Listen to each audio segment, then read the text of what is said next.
Bible कहती है जब आदम और हवा ने पाप किया तो परमेश्वर ने उनको पहले तो श्रापित किया, लेकिन उसके बाद वो धर्मी है और वो माफ करने वाला है। परमेश्वर ने उनको चमड़े के अंगरखे पहनाए क्योंकि उन्होंने पत्तों से अपने अपने नंगेपन को ढांपा हुआ था। चमड़े कहां से आया? वो चमड़ा परमेश्वर ने एक भेड़ को कुर्बान किया। कौन थी वो भेड़? वो प्रभु यीशु मसीह थे। वो एक भविष्यवाणी थी कि मैं अपने एक लौते को तुम्हारे लिए, तुम्हारे पापों के लिए, जगत के पापों के लिए कुर्बान करूंगा और तुम्हारे नंगेपन को मैं उसके चमड़े से ढांक दूंगा। तो परमेश्वर ने सैक्रिफाइस किया क्योंकि परमेश्वर सैक्रिफाइस की कीमत को समझता है और यह भी जानता है कि अगर कोई किसी से प्यार करता है तो वो उसके लिए सैक्रिफाइस करेगा। अगर कोई आपसे कहे मैं आपसे प्यार करता हूं लेकिन किसी चीज का वो सैक्रिफाइस नहीं करना चाहता, आपका दोस्त कहता है मैं आप तुमसे प्यार करता हूं, ना तो वो अपने समय को निकालता है, ना अपने पैसे को खर्चता है, ना अपनी किसी चीज को वो हिलाता है और बोलता है मैं तुझसे प्यार करता हूं। ये एक फेक लव है। एक रियल लव जो होता है वो सैक्रिफाइस के साथ फॉलो करता है। अगर कोई आपसे सही रीति से प्यार करता है तो वो सैक्रिफाइस करेगा आप लोगों के लिए, वो बलिदान देगा अपने समय का, अपनी विल का, अपनी इच्छा का। इसीलिए परमेश्वर नाराज हुआ था जब इजरायली लड़ रहे थे और अन्य जाति राजा ने अपने बाद आने वाले जो राजा था उसका बड़ा बेटा उसको कुर्बान कर दिया और इजरायलियों पर लिखा प्रकोप हुआ। हालांकि उसने शैतान के सामने बलि दी, लेकिन इजरायली लोग क्यों दुखी हुए? क्योंकि परमेश्वर नाराज हुआ कि एक अन्य जाति बंदा बलिदान की कीमत को समझता है लेकिन तुम लोग बलिदान की कीमत को नहीं समझते। वो बलिदान चढ़ा रहा है अपने सबसे कीमती चीज को, लेकिन तुम लोगों ने अपनी सबसे कीमती चीज को संभाल के रखा है और मेरे लिए बलिदान नहीं किया। क्यों परमेश्वर ये एग्जाम्पल देता है कि मैं अब्राहम की गोद में लाजर को पहुंचाता हूं और अब्राहम की गोद में लाजर, उस अमीर आदमी कहता है कि अपने लाजर को भेज, मेरे मुंह में उंगली डाल के वो ठंडा पानी थोड़ा सा जीभ को मेरी ठंडा कर दे, यहां आग बहुत है नरक में। क्यों अब्राहम का वो नाम लेता है? क्योंकि बाइबल कहती है अब्राहम भी एक सेक्रीफाइस करने वाला आदमी था। कौन है ग्रेट आदमी? कौन है great man and women of God? इस धरती के ऊपर महान परमेश्वर के जन कौन है? कोई नहीं, जिन्होंने बलिदान दिया है। वो भी आपके जैसे हैं, वो भी आपके जैसा दिल रखते हैं, वो भी डरते हैं, कई बार दलेर होते हैं, कई बार बीमार होते हैं, कई बार चंगे होते हैं, लेकिन वो भी आपके जैसे बाइबल कहती है मनुष्य हैं।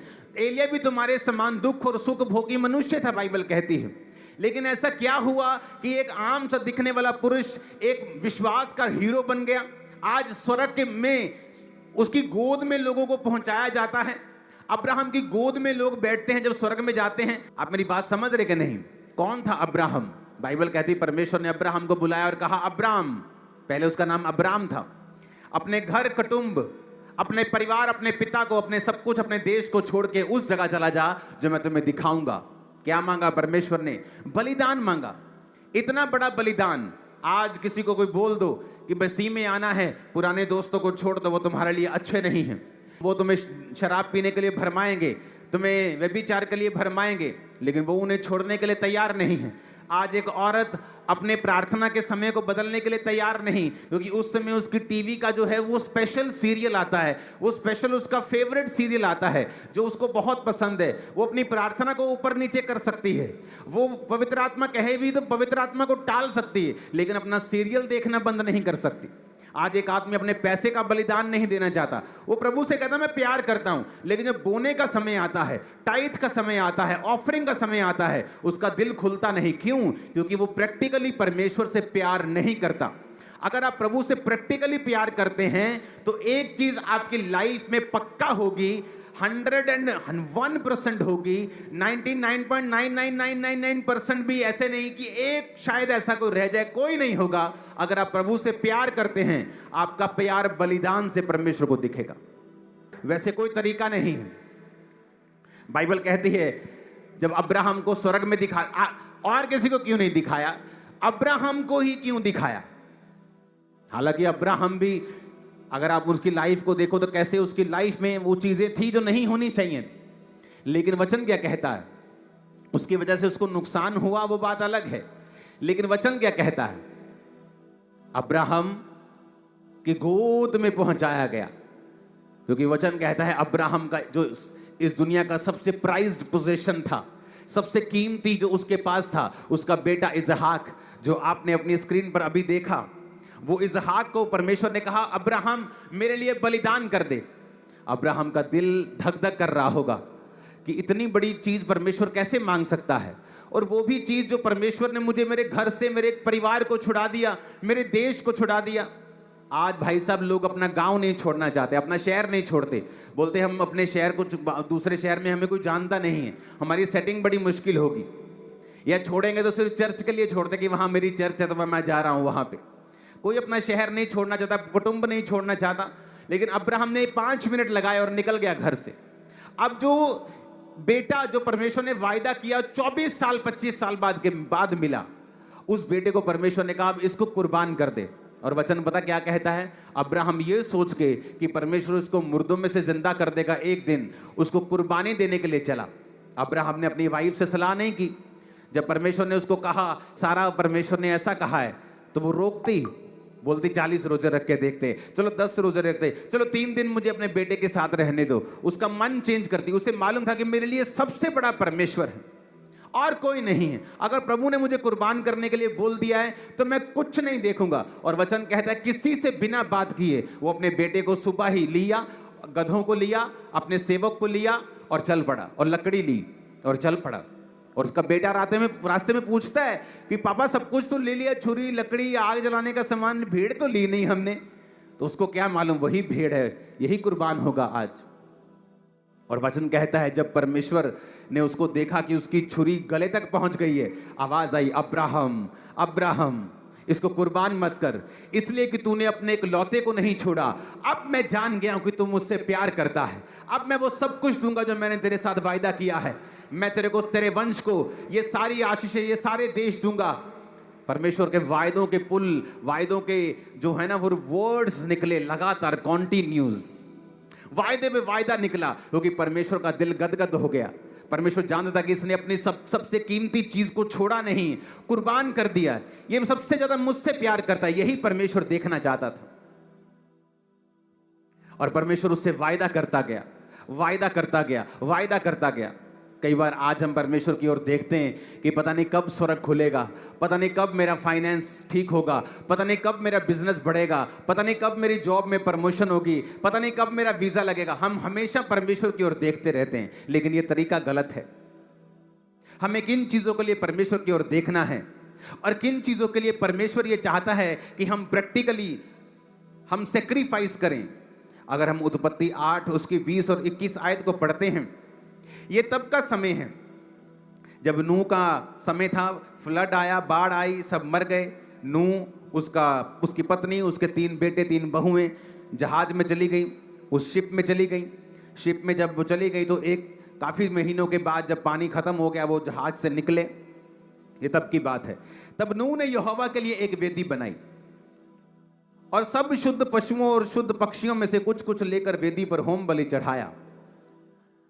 आपको लगता है कि आप नॉर्मल चीज है, फिर क्या हुआ, बलि चढ़ा दी तो फिर क्या हुआ। लेकिन अगर आपको मालूम हो उस समय जानवर सिर्फ वही थे जो नूह के पास थे। धरती पर कोई जानवर नहीं था, धरती पर कोई पक्षी नहीं था, सिर्फ मछलियां थी जिनको वो परमेश्वर के सामने कुर्बान नहीं करते थे। तो नूह के सामने बड़ा लिमिटेड सोर्स था और उसके पास ये भी था कि थोड़े दिन रुक जाते हैं, इनके बच्चे और होने दो।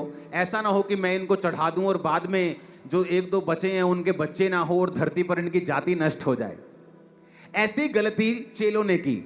प्रभु यीशु मसीह बैठे थे और एक औरत संगमरमर के पात्र में एक इत्र लेके आई और परमेश्वर के पांव पर उसे तोड़कर उंडेल दिया। बाइबल कहती है चेले रिसियाने लगे। वो चेले नहीं थे, वो एक ही चेला, वायरस वाला चेला था। कई बार एक वायरस वाला कोई आदमी आपकी टीम में होता है ना, वो सबको नेगेटिव करता था। बड़ा जरूरी होता है ऐसों को निकालना। तो वो चेला कौन था? यहूदा इस्करियोती, क्योंकि वो चोर था। तो वो चोर था और बोलने लगा एक दूसरे को कि यार ये तो 200 दिनार, 1 दिनार मजदूरी अगर होती थी तो 200 दिन की वो मजदूरी थी। आज 500 रुपए भी कम से कम मजदूरी लगाओ तो 1 लाख रुपए का वो इत्र था। तो बोलने लगे कि परमेश्वर के पांव पे उंडेल, क्या जरूरत थी, 1 लाख का बेचते, लंगर लगाते, लोग खाते। तो परमेश्वर यीशु मसीह ने क्या किया? सही है, ठीक कहा तुमने। परमेश्वर कहता नहीं, कहता जो इस औरत ने किया है वो अच्छा किया है। जो कुछ मुझ पे बहाया जाएगा वो वेस्ट कभी नहीं होगा। तो परमेश्वर ने क्या कहा? इसने बलिदान किया है। अब देखो बलिदान की को परमेश्वर किस निगाह से देखता है। जो व्यक्ति बलिदान करने वाला होता है वो स्वर्ग में याद किया जाता है, सदा के लिए छप जाता है। कैसे? अब्राहम ने परमेश्वर के सामने बलिदान किया, लाजर अब्राहम की गोद में पहुंचाया गया। दाऊद ने 26,000 करोड़ का बलिदान किया, कहां पहुंचाया गया? आज जो दर्शन देखते हैं, प्रकाशित वाक्य की पुस्तकें और डैनियल की पुस्तकें, यहोजकल की पुस्तकें पढ़ते हैं, आपको उनमें दाऊद नजर आता है। अगर आप प्रोफेटिकली उनकी स्टडी करेंगे तो स्वर्ग में वो परमेश्वर के, कितने मेरी बात को समझ रहे हैं? कौन था वो? सेक्रीफाइस करने वाला आदमी। अब यहां पर भी क्या हो रहा है? एक सेक्रीफाइस हो रहा है। अपने पड़ोसी को बोलो सेक्रीफाइस कर। अब उस औरत ने बलिदान दिया तो परमेश्वर ने क्या कहा? परमेश्वर, देखो बलिदान किस तरह से प्रभु देखता है। परमेश्वर ने कहा जब कभी इस धरती पर सुसमाचार प्रचार किया जाएगा, इस औरत के बारे में जिक्र किया जाएगा। मैं आपको गारंटी देता हूं, आप में से 90% लोग 12 चेलों के नाम नहीं बता पाएंगे, पर इस औरत का नाम आप जानते हैं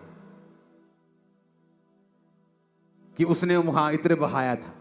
क्यों? क्योंकि जो सेक्रीफाइस है वो सदा के लिए छपता है परमेश्वर के दिल में, सदा के लिए। और वो सेक्रीफाइस को बहुत ऑनर से, बड़े, क्योंकि यहोवा ने भी अपना इकलौता आपके लिए सेक्रीफाइस किया, बलिदान किया। तो जब आप कुछ बलिदान करते हैं तो परमेश्वर उसको इज्जत और ऑनर की निगाह से देखता है। लोग बोलते परमेश्वर को पैसा नहीं चाहिए, उसने सब कुछ बनाया, उसको नहीं चाहिए। लेकिन ये परमेश्वर, अगर आप बाइबल में देखें, हर पर्व को मनाने में क्या करना है? सेक्रीफाइस लेके आओ अपनी पूंजी के अनुसार। होम बलि चढ़ानी है, भेड़ लेके आओ। पाप बलि चढ़ानी है, भेड़ लेके आओ। स्वेच्छा बलि, भेड़ लेके आओ। होम बलि, भेड़ लेके आओ। गलती हो गई, भेड़ लेके आओ। क्योंकि जो सेक्रीफाइस है, वो हमारे बलिदान है, वो हमारे प्रेम को प्रैक्टिकली परमेश्वर के सामने प्रदर्शित करता है।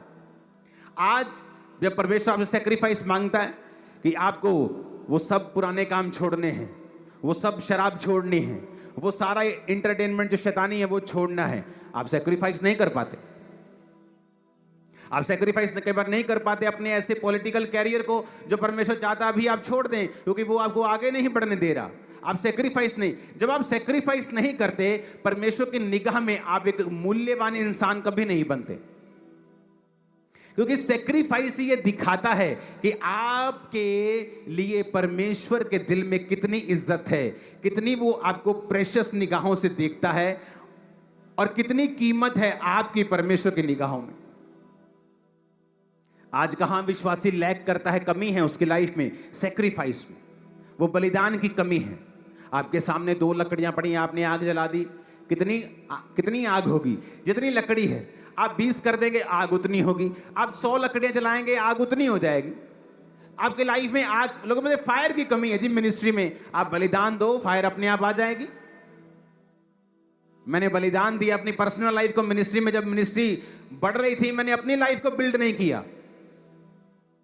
लोग हैरान होते हैं जब ये चर्च, अब इंडिया की हम फर्स्ट नंबर पे आते हैं, सेकंड नंबर पे एक हैदराबाद में चर्च है। सुनो, जब ये चर्च इंडिया की सेकंड नंबर की चर्च थी, पंजाब की सबसे बड़ी चर्च थी, उत्तर भारत की सबसे बड़ी चर्च थी, मैं रेंट पे रहता था तब भी, और लोग शॉक थे। हाँ, मैं लोगों को घर बना के दे रहा था, लोगों को प्लॉट्स लेके दे रहा था, चैरिटीज कर रहा था, लेकिन मेरी पर्सनल लाइफ, मैं तब भी रेंट पे था। ये मैं 2015, 16, 17 की बात कर रहा हूं, बहुत पीछे नहीं है ये। बिग चर्च, क्यों? पर्सनल लाइफ अलग थी, सेवकाई की लाइफ अलग थी। परमेश्वर ने मुझे बाद में ब्लेस किया, मेरी बुक्स के जरिए, दूसरी चीजों के जरिए, लेकिन मैंने इंतजार किया।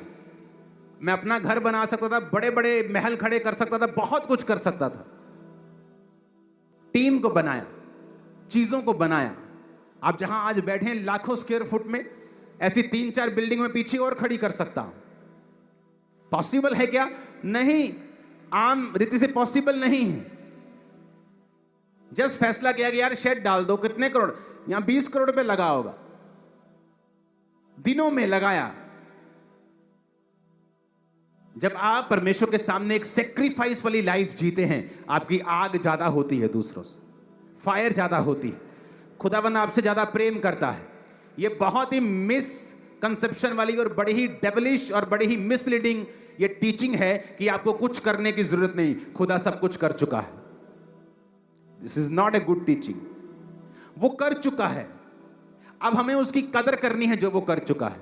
हमने साल्वेशन के लिए कुछ नहीं किया, हम कुछ नहीं कर सकते, लेकिन अब साल्वेशन पाने के बाद हम हर एक चीज एक थैंक्स गिविंग्स के जैसे परमेश्वर को दे रहे हैं।